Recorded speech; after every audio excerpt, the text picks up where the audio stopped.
Former first-round pick Trey Lance deserves a second chance. Stay tuned as in today's video, we break down why he showed in the Hall of Fame game he could end up starting for a team. Ryan, a lot of people have been talking about the way that Trey Lance played in the Hall of Fame game. He goes 13 of 20 for 120 yards and 2 touchdowns. And while it's easy to bring up, it was the first preseason game against mostly backups, we got to acknowledge he looked different. He looked confident. He looked composed.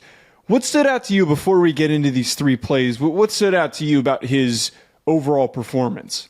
Well, I think in his time in San Francisco especially, the word erratic got thrown around a lot, right? And it's erratic in a lot of different ways. It's your body's just kind of moving all over the place. You're not playing from a consistent base. You're trying a little bit too hard. It almost looks pressing. Like everything looks like you're trying to be perfect and you're just tight and you're just not comfortable. Like you just aren't. And I think that in this first game, and again, preseason game, so there's a lot of context that needs to be done with this thing. He did look calm. He looked composed. He looked relaxed. And that is ultimately what has been missing with Trey Lance. The kid is 6'3", 220 plus pounds, very good athlete, has a strong arm. All the tangibles are there, but we always have just been missing those intangible things, right? Processing quicker, letting the game slow down, playing more comfortable inside of structure. It's a small sample, but in his one start so far for the Los Angeles Chargers, getting the opportunity to play during the Hall of Fame game, he looked like he was trusting what was around him a lot faster, and the game was not speeding him up. He was finally being sped up himself. That's why I think that these reactions are warranted, because of what he originally looked like and the way that he played in this game. I don't know if it's enough of an indication, which we'll talk about at the end today, to jump to, hey, somebody needs to bring him in to start right this second. I don't think that that's going to be the result of this. But to see the transition from erratic, like you talked about, inexperienced, and overall being frustrating, to a spot where he just looked like an NFL quarterback. He looked like he's been there before. He looked like he's seen the bullets. Pressure was in his face. He knew how to handle that stuff. We've got 3 plays. We're going to jump into them right now. Let's take a look at this first one. What's it mean to be able to read a defense? There's pre and post snap implications on this very play here. First and foremost, 3x1 sets, Keandre Lambert-Smith down to the bottom of the screen, one-on-one coverage here. You have a fade route.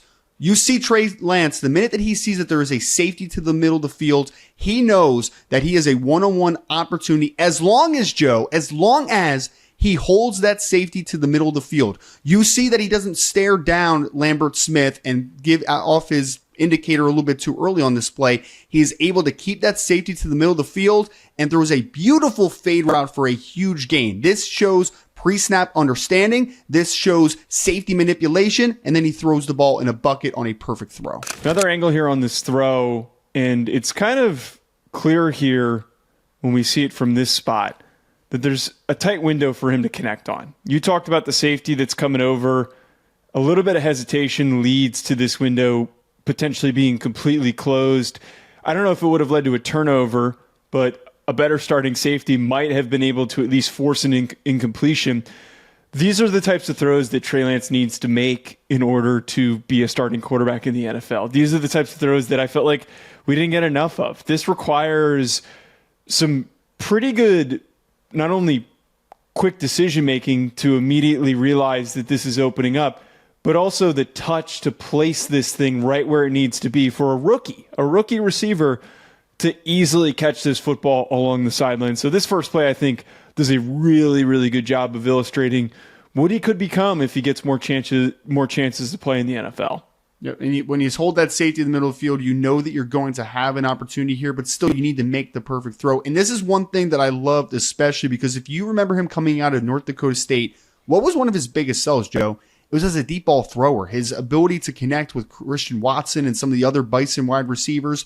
They were the cream of the crop on the FCS level, and they had the speed advantage. And one thing that really unlocked their upside as a play action offense was the ability for Trey Lance to take shots down the field, and you saw it obviously on this play to Lambert Smith.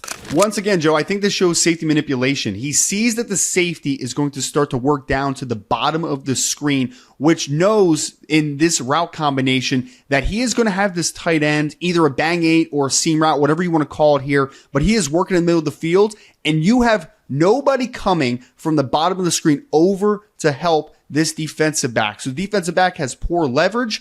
Lance is able to throw the football after he clears the linebacker level, but throws it to the upfield shoulder, a little bit high, but allows his tight end to utilize his size and his physicality to the middle of the field, throws it in the perfect spot for another huge gain. This shows anticipation, this shows good eyes, and this ultimately shows that he knows what type of throw he needs to have in order to take advantage of this coverage that he's seeing.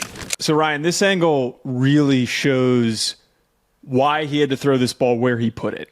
Because right now in this spot right here, you can see you've got number 47 on the Lions defense who is hovering right in that window. If this ball is thrown too flat, it could end up being an interception. If it's thrown a little bit too far up to the middle of the field, I don't know if this tight end is fast enough to track that ball down. So just getting the ball up and again, layering, like we talked about with that first throw, understanding how to layer this with the right pace on the football in order for his guy to go up, who's not really a great athlete, to go up and grab this football and then come down with it, despite having contact from a safety, is why this play ends up being successful. Yeah, and with how that safety rotated, I mean, again, you see the middle of the field is wide open, which I think is why Lance very quickly goes from left with his eyes to the backside, understands that his tight end is going to be wide open up to the middle of the field, and makes an easy throw and catch. All right, last play here, play action, which works to Trey Lance's skill set. He's a great athlete. He can throw on the run. But this is one of the tougher windows, even though it might not be glaring and easy to see. You've got that Lions defender, number 24, who maybe if he had just a little bit more length, could have tipped this thing, gets it right over top of him, and that leads to one of Trey Lance's touchdowns. Yeah, and it was his second one of the day. But I really love this one, Joe, because one, you see just how smooth of an athlete he is, right? Like, I mean, first and foremost, throwing on the run, I think, comes very easily for Trey Lance. But I do think this is just going to be a really underrated throw because a lot of people are just going to look at it and be like, guys, like, that's a very easy, basic touchdown off of play action. But I really think that the more you kind of diagnose it and watch it closely, if he throws with minimal touch here and he doesn't throw with the proper angle and the proper arc on this football, 24 has a chance in the trail to be able to make a play potentially on this football. And then there's that little gray area of, hey, if I throw too shorts, 24 can make a play. If I throw too long, I might lead my tight end near the back of the end zone where I don't want to. I really think this just shows that Trey Lance in a on-move situation is just so comfortable. He makes this look so nonchalant. This isn't the easiest thing of all time, even for a right-handed quarterback rolling to his right, but the fact that he is as athletic as he is and the ability to be calm on the run, I think that is a huge weapon for a younger quarterback. Ultimately, Ryan, what I think we saw from Trey Lance is his ability to do all the little things right. And that was something that he couldn't do at the beginning of his career. And he has so few passing attempts underneath his belt because of how quickly he was bailed on by the 49ers, and then he's stuck in this reserve role with the Dallas Cowboys. I get to see a guy who's not trying to do too much and a player who's just to be able to be on time with the offense and the ball slowly matriculating down the field, putting the ball in spots for his receivers to catch it easily without any real difficult body contortions that they have to make.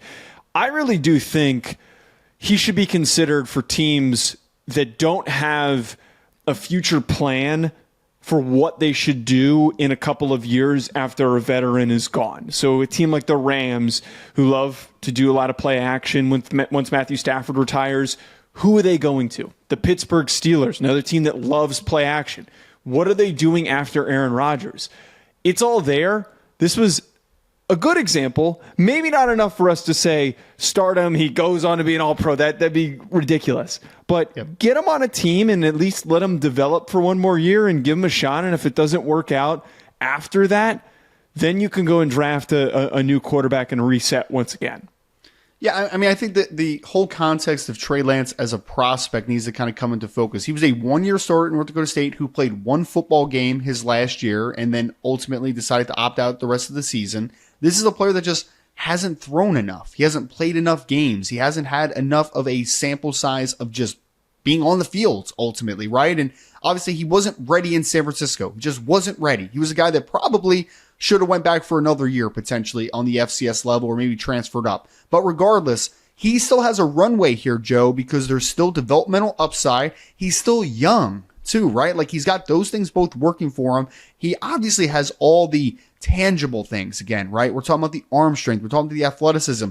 This period right now at the Chargers, Coach Harbaugh and his staff is about perfecting the intangible side of playing the quarterback position. More consistent technique, more consistent understanding, more decisive in every decision that he makes on the football field. I think he has a great opportunity in front of him the rest of the preseason, and maybe he's a guy that eventually becomes trade bait for the next team that wants to take an opportunity on him. But I do not think that we have fully written the story on Trey Lance yet. I think there still is development that can be found here. And I think with two guys, the path that this is going to go on, there's two guys that this recently worked with. We saw Baker Mayfield bounce to a couple teams, gets the nice contract with the Bucs. Rest is history. He's been phenomenal for them. He's the future of their quarterback position. Seahawks signed Sam Darnold after he has stints with the Panthers, with the 49ers, and then played as well as he did with the Vikings. So likely this season... Can I throw in Geno Smith as well as a late round track? Too. I mean, he flamed out for the Jets. He was a backup for the Giants. He was a nobody for a while, and then eventually he catches on and becomes a plus starter for the Seattle Seahawks and is now a starter again for the Las Vegas Raiders. So I think that there have been a few of these guys. It's not a huge amount of a sample size of guys that have done it, but it has been done, which means that there is still opportunity on the table. And what probably ends up happening, though, here is he's going to stick with the Chargers because it's a huge value to the Chargers with Justin Herbert a little banged up at the end of last season to know that you can turn to somebody who's looked so good in the preseason already after one game. And if he continues to build, it's better to keep him. Then, as he enters free agency eventually, that is probably when for his camp that they'll want to be able to pick where he ends up going.